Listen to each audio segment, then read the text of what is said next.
서로 한번 축복하시죠. 메리 크리스마스. 우리 2020년도 오늘이 마지막 금요 성령 집회입니다. 1월 달에 우리 베드로 전서를 중심으로 해서 금요 성령 집회를 시작을 했고, 이제 그동안에 베드로 전서가 끝났고, 그리고 베드로 후서가 끝났고, 그리고 요한 1서 오늘 그 세 번째 시간인데, 다음 주에는 또 크리스마스가 있잖아요. 그래서 금요 성령 집회가 없습니다. 그 다음 금요일은 목요일이 송구영신 예배잖아요. 그래서 일일날 새벽 기도도 없고 금요 성령 집회도 없습니다. 이제 그 다음 주에는 새벽 기도 총정군이잖아요. 그래서 금요 집회를 새벽 집회로 그렇게 바꿉니다. 우리 한 해 동안 우리 금요 집회에 여러분 함께 오셔서 기도할 수 있어서 감사했고, 또 마음껏 찬양할 수 있어서 감사했고, 또 하나님의 말씀을 같이 강의 스타일로 들을 수 있어서 감사했고, 여러분 한 분은 한 분이 있어서 너무 행복했습니다. 주님 이름으로 사랑합니다. I love you. 주의 이름으로 사랑합니다. 한 해 동안 감사했습니다. 네. 요한1서라고 하는 이 성경을 여러분 누가 썼을까요? 요한이 씁니다. 요한이라고 하는 분의 삶을 보면 참 어떤 의미에서 그 누구보다도 다른 12사도 가운데 가장 어떤 의미에서 장수의 복을 받았습니다. 다른 사도들은 전부 다 순교의 제물로 하나님 앞에 갔는데, 요한은 백수 가까이, 그러니까 순교로 가는 것도 축복이고요, 이 땅에 하나님이 주신 생명을 오랫동안 누리는 것도 복입니다. 이게 어느 쪽이 더 좋은가, 그것은 우리 소관이 아닙니다. 하나님의 뜻이죠. 하나님이 순교로 날 받으시기를 원하면 그렇게 가는 것이고, 또 이 땅에서 하나님이 주신 생명을 오랫동안 마지막까지 그 생명을 건강으로 잘 지켜서 마지막까지 달려갈 수 있는 것도 하나님의 복입니다. 근데 요한을 통해서 하나님은 세 권의 성경을 우리에게 주시는데, 첫째는 복음서를 주셨고, 그 복음서 안에 다른 마태나 마가나 누가하고 다른 특별한 요한복음만이 가지고 있는 특징이 있습니다. 그 특징이 마치 이 사도 요한의 성격하고 똑같습니다. 사람은 참 묘해요. 이 글을 쓰면은요, 글씨 속에 자신의 성품이 나옵니다. 이 글씨체를 보더라도 글씨체 안에 그 사람의 성격이 글씨체 안에 들어가 있는 것처럼, 이 요한복음 안에 이렇게 요한이 가지고 있는 특별한 하나님으로부터 받은 그의 성품과 특성이 그대로 복음서 속에 녹아져 있어요. 그래서 요한복음 읽으면 따뜻합니다. 마태나 마가나 누가 같은 경우, 특히 이제 마가 같은 경우에 있어서는 굉장히 조금 예리합니다. 예리해서 마가복음을 읽다가 보면 마치 군대 스타일을 느끼게 돼요. 그래서 무슨 설명이 없습니다. 마가복음은 마치 군대식에서 절도 이렇게 제식 훈련을 하는 것처럼 복음의 역사가 마가복음은 착착착착 이런 식으로 전개되는 게 마가복음이에요. 근데 누가복음 같은 경우에 있어서는 부대 설명이라든지 거기에 결과라든지 그런 것들이 굉장히 자세하게 그렇게 누가복음에는 이렇게 담겨져 있습니다. 누가가 의사였잖아요. 의사이기 때문에 상당히 보는 눈의 관찰이 예리합니다. 그래서 치유의 사건을 기록할 때에도 다른 마태나 마가하고 다르게 누가복음 같은 경우에 있어서는 치유 이 사역에 구체적인 주변 설명이 많이 되어 있습니다. 특히 이제 마태 같은 경우에 있어서는 특별히 유대인들을 대상으로 그 복음서를 썼기 때문에 구약 성경에 대한 인용이 굉장히 많습니다. 봐라, 너희가 알고 있는 이 성경이 예수님을 통해서 응답됐다. 그래서 이제 구약에 대한 인용을 마태는 굉장히 많이 하거든요. 그래서 유대인들에게 설득하는 거예요. 너희가 기다리는 메시아가 바로 이 예수다. 그래서 이제 마태복음은 이제 그런 모습으로 우리가 느낄 수 있는데, 이 요한복음 같은 경우에 있어서는 복음서 속에 들어가서 읽으면서 뭘 느끼느냐 하면 참 좋다, 참 편안하다. 그게 요한복음이 가지고 있는 복음서 속에서 너무 귀한 특징을 요한복음에서 우리가 읽어낼 수가 있습니다. 근데 그런 분위기가 요한 서신서 안에도 같이 다 담겨져 있습니다. 이게 담겨져 있는데 요한 서신을 썼을 때 특별히 지중해를 중심으로 소아시아, 여러분 아시아의 가장 끝에 있는 부분을 소아시아라고 그럽니다. 지금의 터키 지역이죠. 그쪽 지역에 있었던 그 당시에 이 요한을 통해서 영적인 케어를 받는 그 교회를 요한 공동체라, 그런 신학적으로 그런 말을 씁니다. 사도 요한의 목표적인 영향권 안에 들어 있었던 소아시아 지역의 교회들, 그 교회들에게 편지를 보내는데 이 편지 속에 뭘 느끼느냐면 따뜻함이 있어요. 그 편지 속에 마치 아버지의 품에 자녀를 꼭 껴안아 주는 것처럼 그런 어떤 훈훈함이 요한 1, 2, 3, 4 그 편지 안에 들어있고, 또 하나, 그래서 이 편지를 받는 이 요한 공동체 속에 속한 소아시아 지역의 교인들이 이 편지를 받고 나서 마음속에 큰 위로와 격려 그리고 소망과 그런 것을 느끼게 하는 것이 바로 요한 1, 2, 3, 4의 그 편지입니다. 오늘 2장에 보시면은 맨 처음에 어떻게 시작하는가? 나의 자녀들아, 그렇게 부르는 호칭으로 시작합니다. 근데 이 호칭이 그 다음에 어떻게 변하냐면 나의 사랑하는 자들아, 또 내 형제들아. 그 형제들아라고 하는 그 단어 속에는 형제 자매들아, 그렇게 표현이 되어져 있습니다. 그러니까 벌써 여기에 나의 자녀들아, 이 자녀들아라고 하는 이 단어, 이 나의 자녀라고 하는 이 단어가 원문의 성격을 깊이 들어가서 보면 뭐냐면 어린 자녀입니다. 아직 성숙하지 않은 거예요. 아직 완성된 게 아닙니다. 앞으로 많이 성장해야 되고 성숙해야 할 대상입니다. 여러분, 사람은요 마지막까지도 완성되지 않습니다. 완성을 향해서 지금 가고 있는 거죠. 그래서 우리는 under the construction 이라고 하는 말을 쓰거든요. 아직 우리는 공사 중입니다. 나도 공사 중이고 여러분도 공사 중입니다. 옆에 있는 분 보세요. 지금 완성된 게 아니거든요. 아직도 완성을 향해서 지금 가고 있어요. 공사 중이다 보니까 이게 여러 가지 복잡해요. 어수선하고요. 아직 깔끔하게 모든 것이 다 정리되지 않았습니다. 그러다 보니까 이것도 부족하고 저것도 부족하고, 여러분 그 사람은 부족해요? 나도 마찬가지예요. 우리 모두가 다 공사 중이에요. 여기서 지금 요한은 바로 이 편지를 받고 있는 자기 편지의 수신자들을 그렇게 부르고 있습니다. 나의 자녀들아. 아직 부족하죠. 아직 여러 가지 모든 면에 있어서 아직도 진행 중이죠. 그렇지만 너는 나의 자녀다. 이 말씀 속에 요한의 깊은 사랑과 따뜻함과 훈훈함이 그 사람들의 마음속에 깊이 이렇게 들어가는 거예요. 바울은 갈라디아서 그런 표현을 씁니다. 특별히 고린도 교회 성도들을 보면서 나는 당신들을 복음으로 낳았소. 여러분, 예수님 안에서 우리 모두는 하나님 아버지를 중심으로 하나님의 한 자녀들입니다.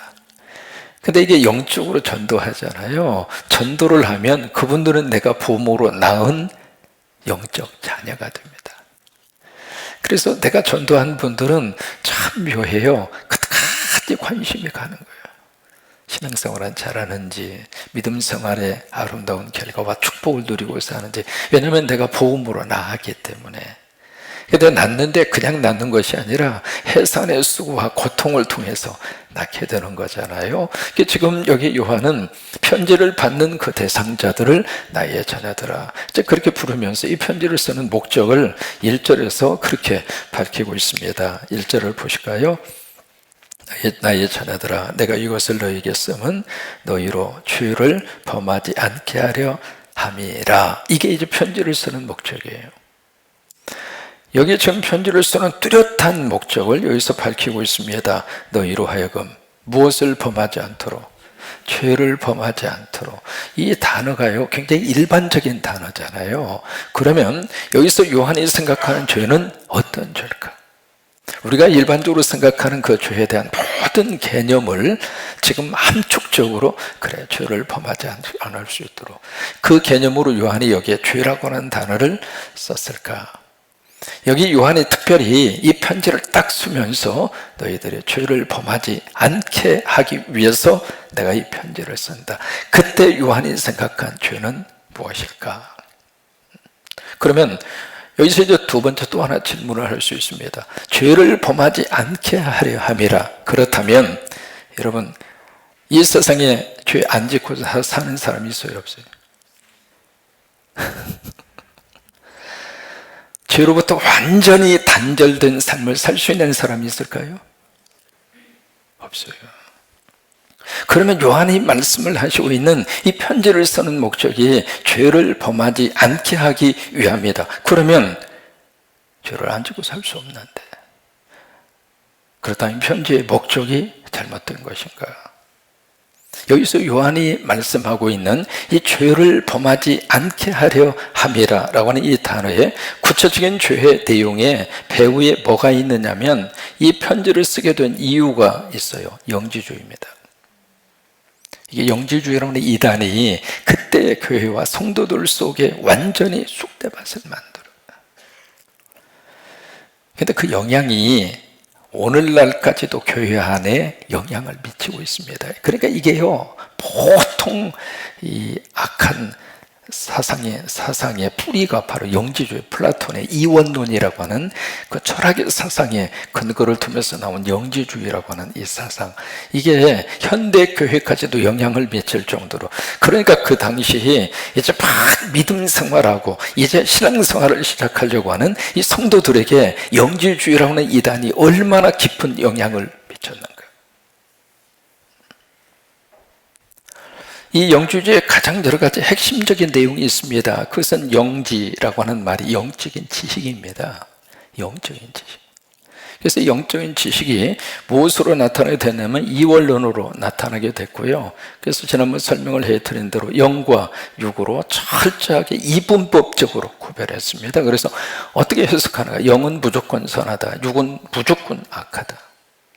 이 관점에서 예수님을 딱 보니까 두 가지로 나누어지는 거예요. 예수님은 완벽한 인간이시면서도 완전한 하나님이십니다. 우리는 그 예수 그리스도의 인성과 신성을 믿습니다. 아멘이죠. 왜냐하면 예수님의 완전한 인간 되심과 완전한 하나님이심이어야만 인간을 죄로부터 구원할 수 있습니다.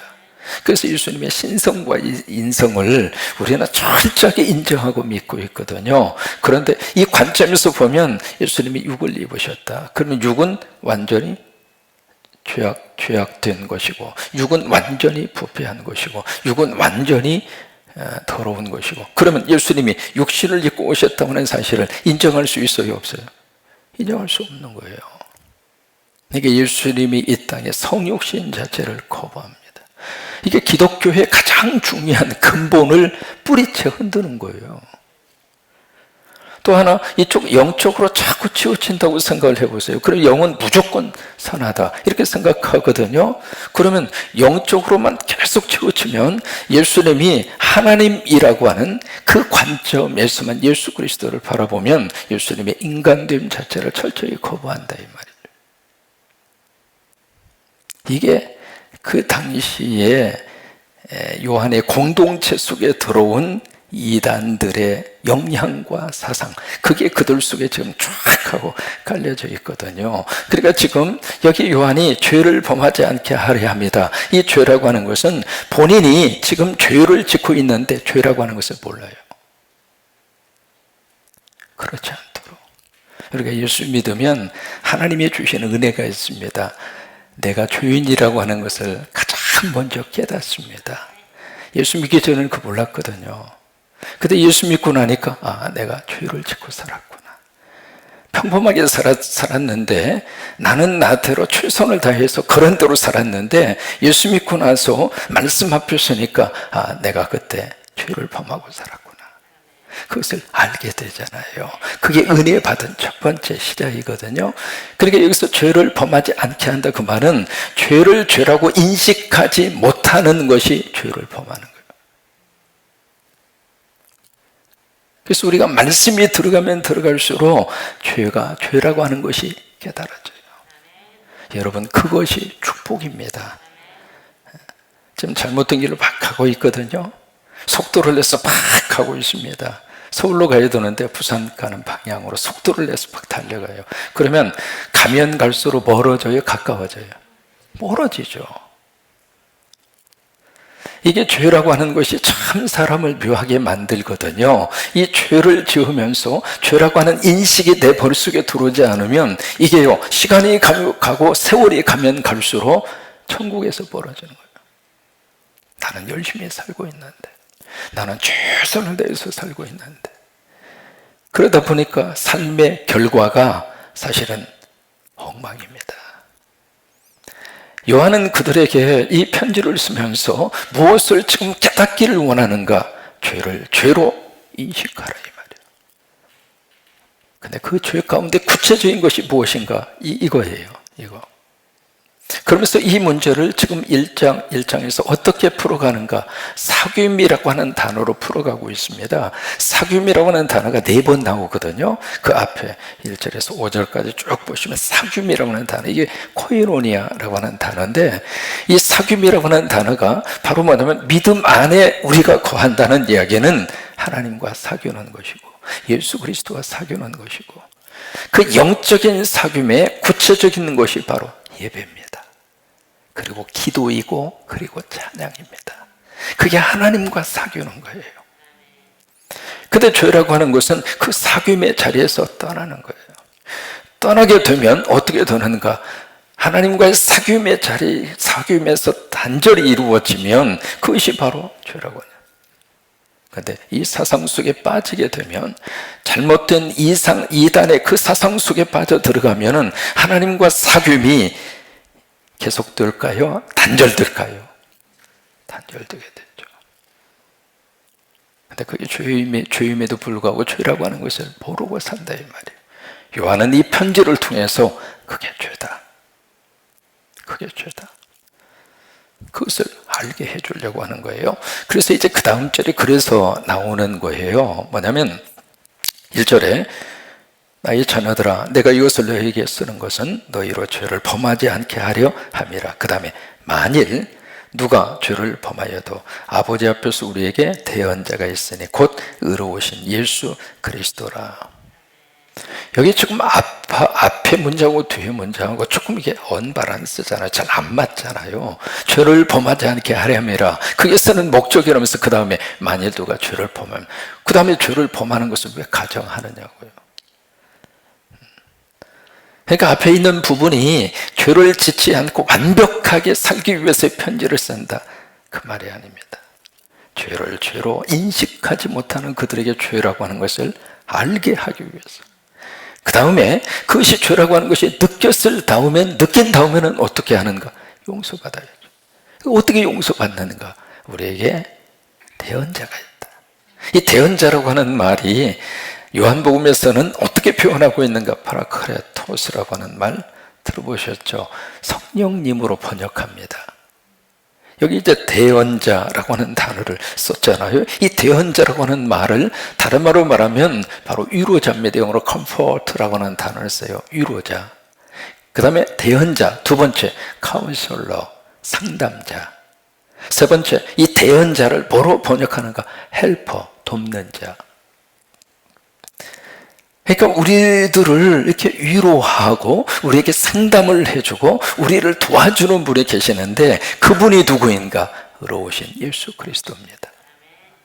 예배 드리시면서 이 예수님의 은혜 꼭 입고, 이 예수님의 대언자의 은혜를 꼭 여러분들이 입으셔서 예수님을 통해서 위로받으시고, 예수님을 통해서 상담 받으시고, 예수님을 통해서 도움을 받으시고.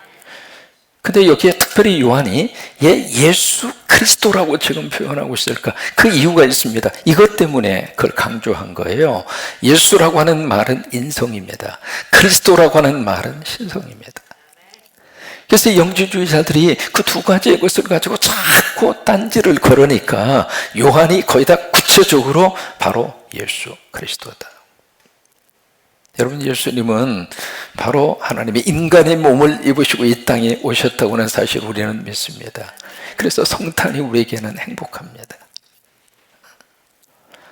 연예인들이 이렇게 모여서 성경 공부를 하는 그룹이 있었는데, 이제 성탄 시즌에 그 동정녀 마리아의 탄생에 대해서 성경 공부를 쭉 하는데, 그 중에 어느 한 분이 그냥 성경 공부하면서 삐딱하게 그렇게 그냥 태클을 걸고, 어떻게 여자가, 그것도 처녀가, 그것도 아가씨가 어떻게 해서 아기를 낳을 수 있느냐. 그래서 막 크게 성경 공부 시간에 그 성경 공부 가르치는 목사님에게 그냥 곤란하게 그렇게 질문을 해요.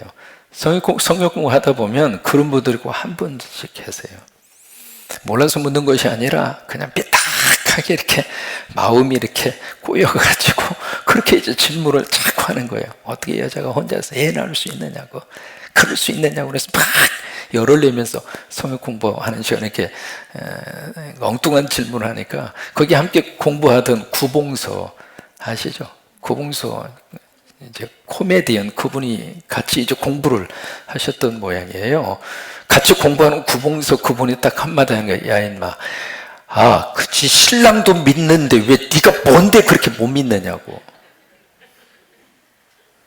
마리아 신랑, 요셉친 남편도 믿는데 왜 네가 뭔데 그렇게 못 믿느냐고 그렇게 핀잔을 주었다고 그러는데, 여러분, 예수님은 하나님의 인간의 몸을 입으시고 이 땅에 오신 분이에요.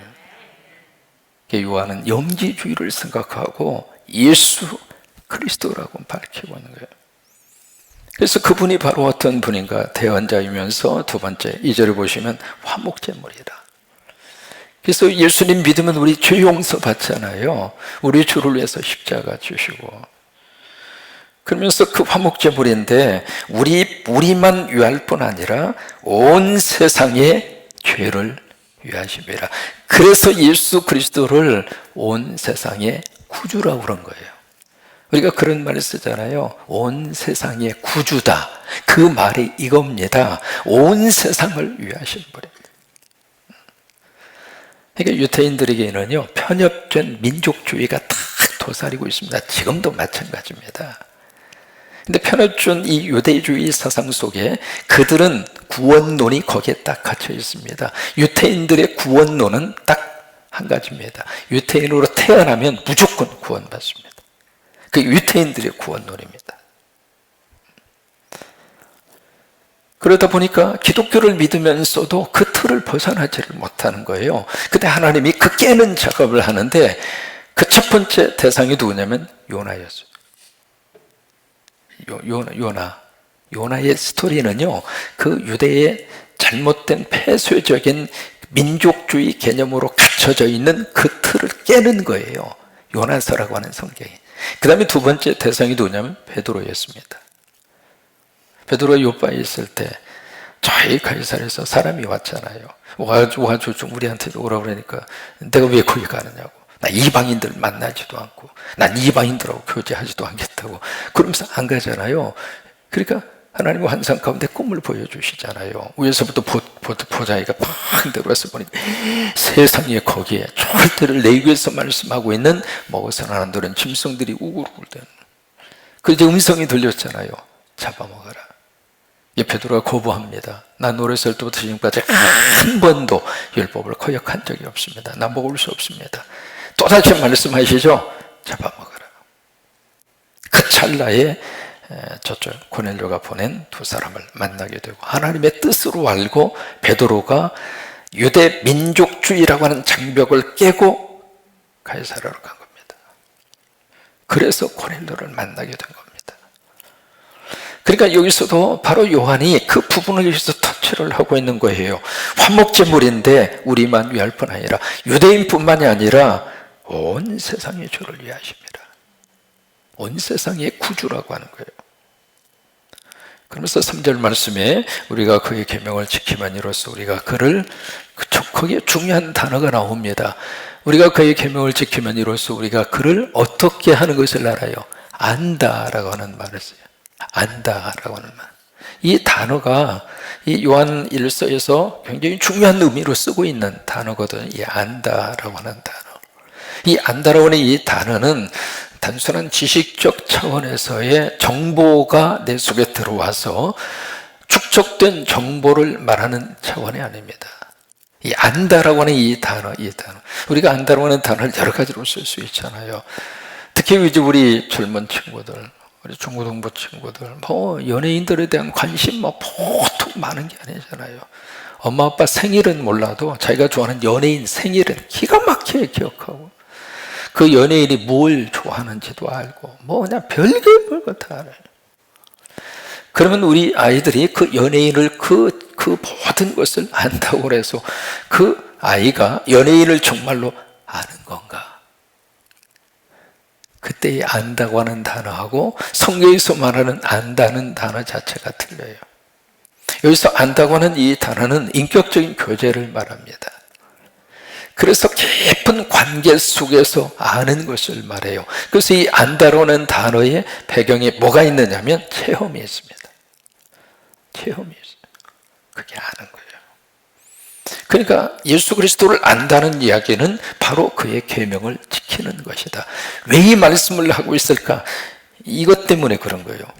영지주의에서는 영적 지식만 있으면 된다 생각합니다. 그 지식만 깨닫고 그 지식만 알고 있으면 그 다음에 그 어떤 윤리와 도덕적인 삶이라 하더라도 상관이 없다. 이게 영지주의의 기본적인 삶의 철학입니다. 그러니까 지식만 있으면 된다 이거예요. 근데 요한은 그거 아닙니다. 그 지식이 아는 차원이 아니다.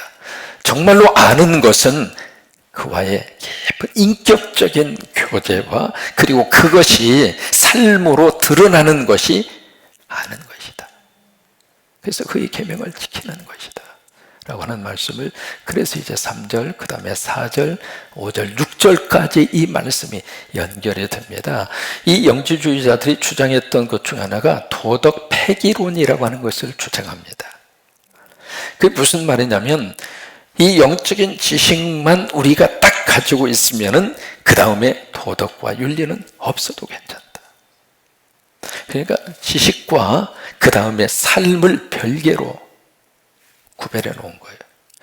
그래서 젊은이들이 이 사상을 좋아합니다.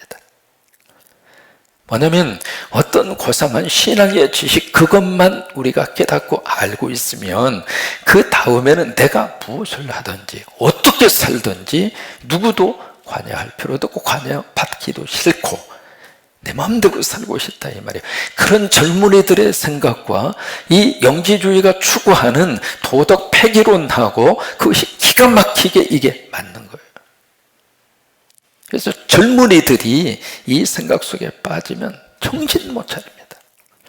마음대로 술도 마시고 싶고 마음대로 자기 삶을 살고 싶고 그러면서도 신앙적으로 그 다음에 어떤 종교적으로 뭔가 그 종교 세계의 위로는 받고 싶고 그것을 잘 이렇게 그 가려운 부분을 긁어준 사상이 영지주의고 그 영지주의가 구체적으로 한국 땅에서 태동한 것이 구원파입니다.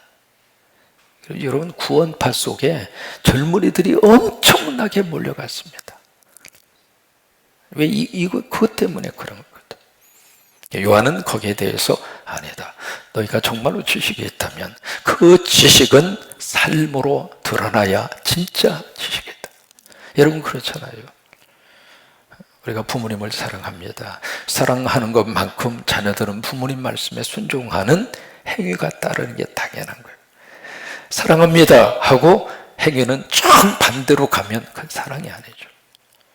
그래서 3절, 4절, 5절, 그 다음에 마지막 6절에 가서 보시면 그래서 이제 그 말씀을 하시는 거예요. 6절 같이 있습니다. 그의 안에 산다고 하는 자는 그가 행하시는 대로 자기도 행할 닮게 되어 있습니다.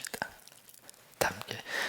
단순히 머리에 지식적인 차원으로 끝나지 않고 그것이 삶으로 이렇게 녹아져서 예수님이 우리 사랑해 주신 것처럼 우리도 서로 사랑하고 서로 안아주고 그리고 삶으로 결실로 그리고 행복으로 그렇게 나타나게 되어져 있습니다. 그래서 우리가 요한 1, 2, 3서를 읽을 때에는 이 단어 자체를 놓치면 안 됩니다. 이 단어를 꼭 마음속에 기억하고 그런 배경 속에서 요한 1, 2, 3서가 나왔구나 라고 해서 기억을 하시고 이 편지를 읽어갈 때 그 말씀의 진정한 의미를 우리가 파악할 수 있습니다. 2020년 마지막 금요 성령 집회에 하나님께서 우리와 깊은 사귐이 있게 하시고, 예배 드리는 자체가 영적 사귐이거든요.